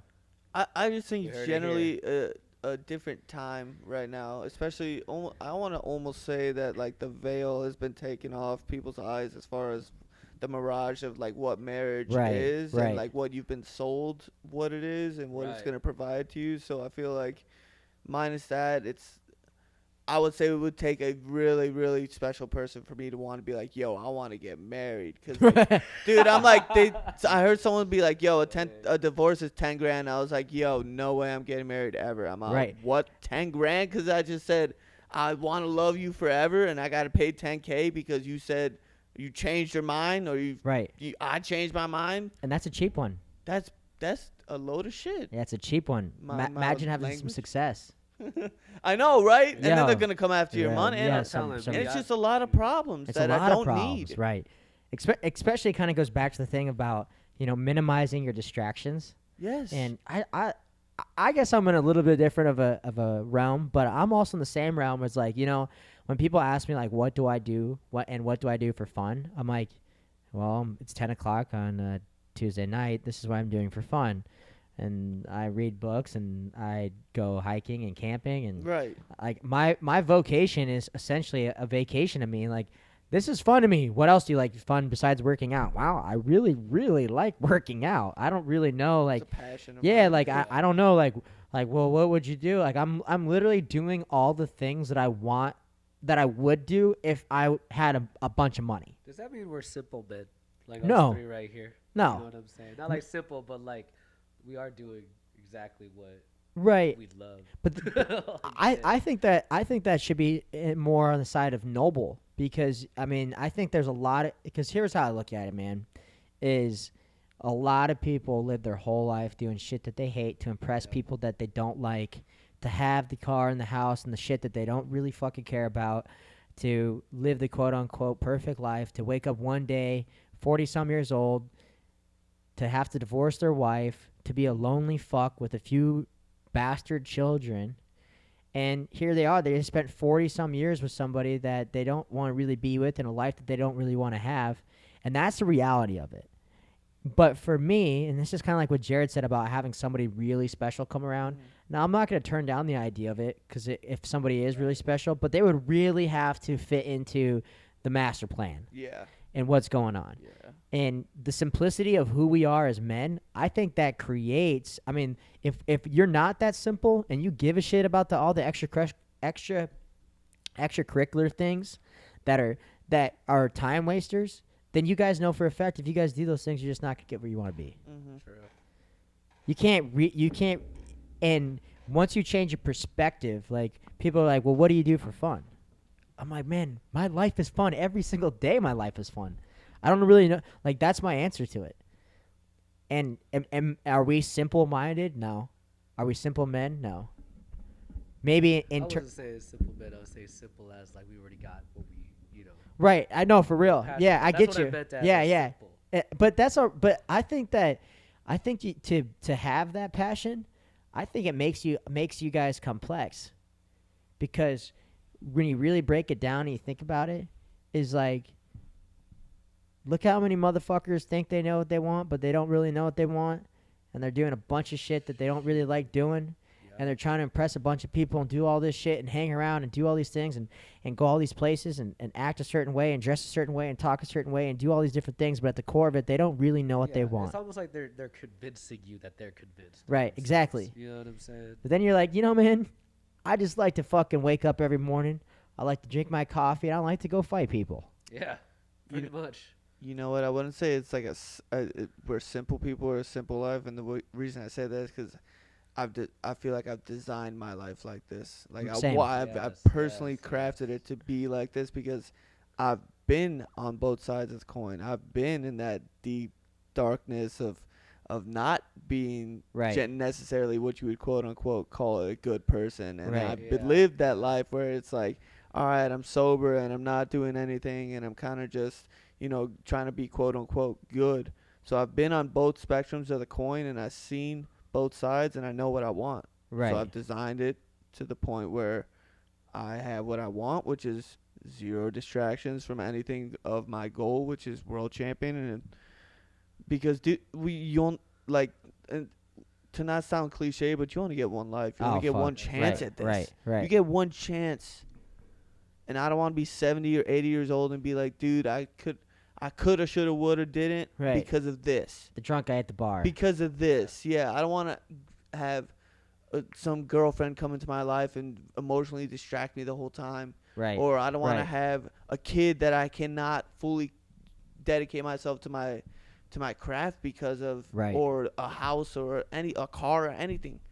I want it to be just fighting and just enough work to the point where it can fuel the dream of fighting, and I don't want anything else, and because I don't care for anything else. And just like I was put on my Instagram story earlier about Kobe saying that thing about sacrifice, it might seem like sacrifice to other people, but to me, it's just living the way that I want to live. It's a privilege. Yes. Yeah, 100%. How many people can truly, when they go to bed at night, believe that and wake up that they can be a world champion? Right. Really believe it. Not just be like, I'm thinking I can be. No, like really believe it. Right. Like see it in their heart of hearts. Like I always see this picture of myself, like with that UFC belt on, exactly what it looked like. Like, and I always had that image when I was in the gym with Izzy, because like, dude, conditions were harsh. Like, there was no hot water, so every day I showered, it was freezing cold. We're talking Chicago in the winter. Yeah. And I remember every time before I would get in, I'd be like, this is necessary to win the UFC title. I don't know why, but you got to do it every single day. Every single day I would get in there, or Izzy would force me every day, hey, you can't leave or do anything with your friends until you do freaking 10 5-minute rounds on the bag. And I didn't even know how to strike. But I'm just like, all right, I'm not really learning. I'm learning basically off of myself. So I'm like, like I went through the crap. Yeah, I went through the crap. Right. No, I get that. So I'm willing to sacrifice anything for it. I don't care what it is. Right. Yeah, it's funny. I have a tattoo that says, if you're not willing to give up everything, then you've already lost. 100%. That's why you can't beat me, because I'm willing to die in there because I don't care for anything else. Exactly. No, I get that.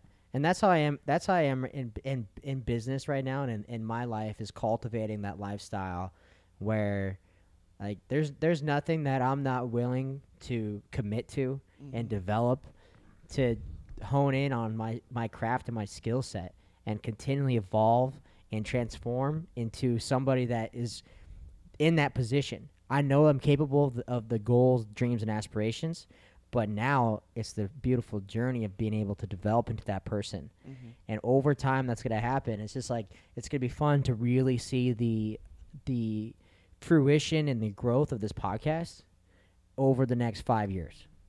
You know, this is something that I want to be able to take for the next 5 to 10 years to build on. And if it takes me 10 years, it takes me 10 years. But I promise you, I'm going to put out 2 to 3 podcasts every single week, regardless of what I get paid. I don't care if I always said I'm going to put the same amount of energy if 5 people are listening, 5,000 or 50,000 people are tuning in. And that's just it, man. And I think that's what it requires in life. And it's just like, who are you when no one's watching? It goes back to that. And it's like, but you had to go through that. You had to take those cold-ass showers and do those sprints, and you had to go do the things that nobody's watching, that you're not getting credit for, that it might not seem like it's like really that important right then. But one day when you reach to that I guess you could quote-unquote the goal, and you reach that pivotal moment, and you've made it, and you've had that success, you're like, fuck. It's finally fucking here. You're like, what the fuck, man? Worth it. Every single bit was worth it. Worth it. And that's what, you know, but really now what I guess I've been focusing on lately, and I don't know about you guys, is that I think especially in results-oriented sports where it's your last competition, your last performance is what people remember you by. Yes, sir. Is I'm now really, since I'm not in that realm, I'm really taking note and just fucking getting engulfed in the moment and enjoying this process, because these are the stories I'm going to tell if I have kids, or I'm going to tell a long time from now. These are stories I'm going to tell about. I'm going to say, hey, I remember when I was doing podcasts in a house that I rented from a friend, or I was renting a room from a friend of mine, and I had my 2 buddies now, and here's what they're doing now in their lives and their careers. You know, we were sitting on a janky ass fucking Goodwill couch, and I'm running this business out of my friend's essentially living room, and now here I am in my office in my 50,000 square foot fucking warehouse. That's where I'm at in my life. You know, that's my UFC belt. You know, that's my championship that I'm working towards. But like as it stands right now, I'm really learning to divulge and get lost in the moment and just appreciate this shit, man. Because you know, through the years that I wasn't sober, and I just feel like I lost a lot of time because I was such in a haze, and I was in a fog, and I don't remember a lot of the shit. And now it's just like, man, every single day I'm ringing out fucking 86,400 seconds every single day. I'm ringing that shit out, baby. I'm ringing it out, and I'm not leaving any of it in the towel, man. And because this life is so precious, and it can get taken away from you at any moment. And I know all that sounds so cliche, but especially in the world of combat sports, is, you know, it's like, you know, you only got one life, and you only got a certain time clock with that. Not even just the life, like you can only do this sport young. So long. Yeah, You man. know, you can Unless you're almost some get fucking freak like Yoel Romero. Right. But I don't. I don't think Right. I don't think any 3 of us in this room were him. No. You know. Right, for And sure. so My knees hurt already. yeah, you know, like, I was out of the sport by 20 years old. Yeah. I started at 5, so 15 years.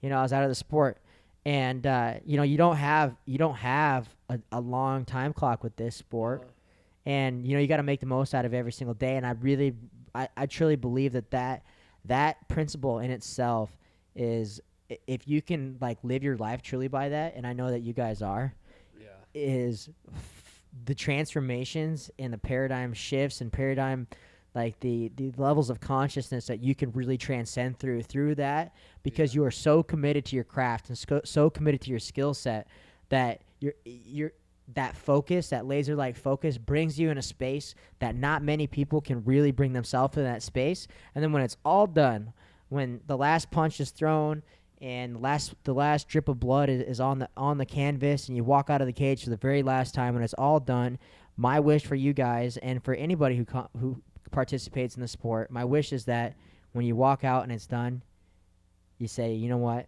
That was one hell of a fucking ride, man. And I did everything that I potentially can, regardless if your hand was raised or not, that you did everything that you potentially could and did.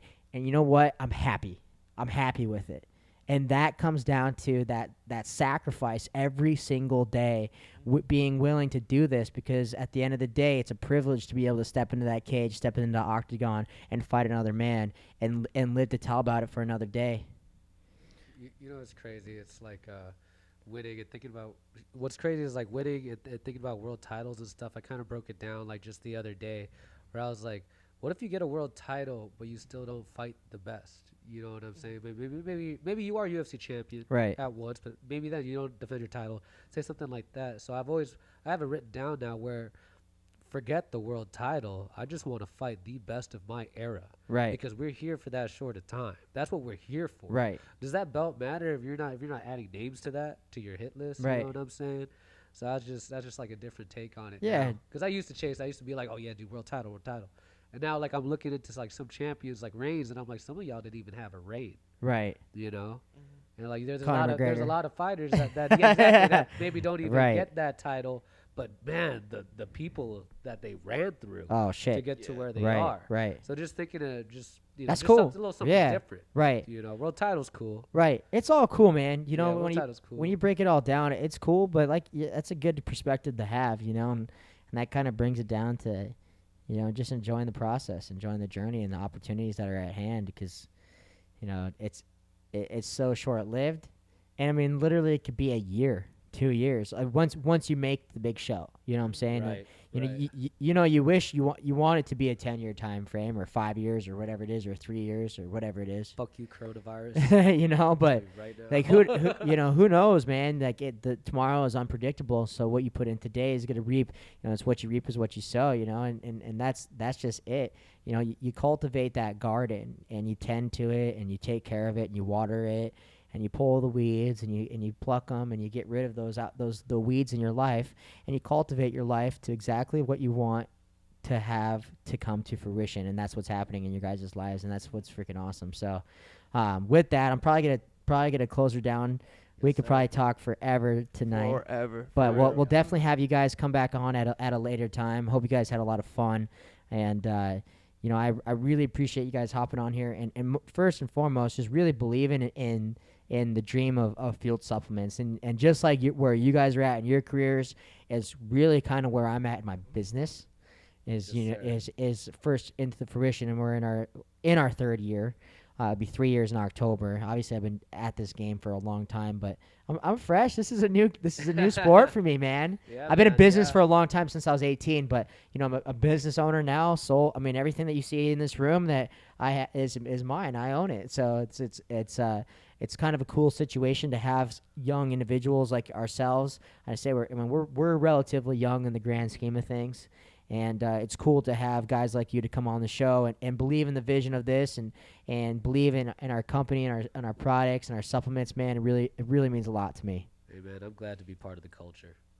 Yeah, just seeing the vision, and you know, seeing that our values and our work ethic and our morals, they all line up, is a really big reason that I feel that I love just being a part of this team, because it's not just, hey, like I'm gonna do like ads for you and then you're gonna pay me, because that's what a lot of most of these Right. people just Yeah, do nowadays, yeah. because that's a means to some sort of end. But Right. I really, really, really enjoy this one the most, because it's something that I'm like, when I go to bed at night, I'm like, dude, when people take these supplements, like this is quality. Like this is some stuff that, you know, the results in the pudding. You know what I'm saying? Right. It's only gonna speak for itself. So I know it's only a matter of time until it blows up, because I know it's a good product. People just gotta get exposed to it. So Thank you. Yeah. Hey, man, I mean, not even the product, man. I truly believe in you as an individual. Thank you. brother. Yeah. And that's why I chose to hop on the wave. Hell yeah, man. You know, and that's the same. You know, that's reciprocated to you guys, man. You know, it's just like I said earlier. If you know, maybe my reign in the world of combat sports or wrestling, what wasn't really meant to be. Maybe I wasn't meant to be a champion, but I think I was meant to be around champions, and I think I was meant to have those type of people in my life. Regardless, because I feel that I definitely, regardless of even if I'm on the mat, outside of the mat, that I can be an asset to you guys' journey, and I hope that you guys feel that same way, because you're definitely an asset to me, and this is a partnership, Yes, you know, sir. and if you take field and put it in the back burner and you put things aside, we're still friends, you know. And what I've learned over the last few years is, and I've gotten so caught up in sponsoring a lot of different athletes, and I've had a lot of phenomenal athletes, don't get me wrong. But same thing like Jared said, man, this is the Fueled family. I'm trying to build a family here. Yep. And so, like, I don't give a shit if you got 50 or 100,000 followers and but I only talk to you once every now and then you don't give a shit about me, but all you care about is getting your free product and get your paycheck. That doesn't mean anything to me. Swag. You know what I'm saying? I'm just not into that. Right. Yeah. I want to be able to say, hey man, you know, like what you guys got going on today, I'd love to come check it out. I know I've done some training, a lot more training with Jared than I have with you, Deric, but you know, like I've been part of your journey a little bit. Yep. And as I get healthy again and my elbow heals up, trust me, fellas, I'll be back wrestling. Yes, sir. You know, Yes, I'm gonna sir. be 170 pounds, baby. Break my back. But I'll be back wrestling. You know what I'm yeah. saying? So I do appreciate you guys. And where can the listeners out there find you, Deric? You guys can follow me. I'm pretty active on Instagram at Filipino Flash MMA. Awesome, brother. Jared? And my Instagram tag is at Jared Braun 25. Jared Braun 25. Well, I appreciate you guys. And with that being said, this concludes More in the Know podcast. Stay in touch. Stay in the know. Be sure to follow me on Instagram at mogul_Morin on social media platforms, as well as check out Fueled Supplements on Instagram as well as Facebook. And for all your supplement needs, check out fueledsupplements.com. You have a blessed day.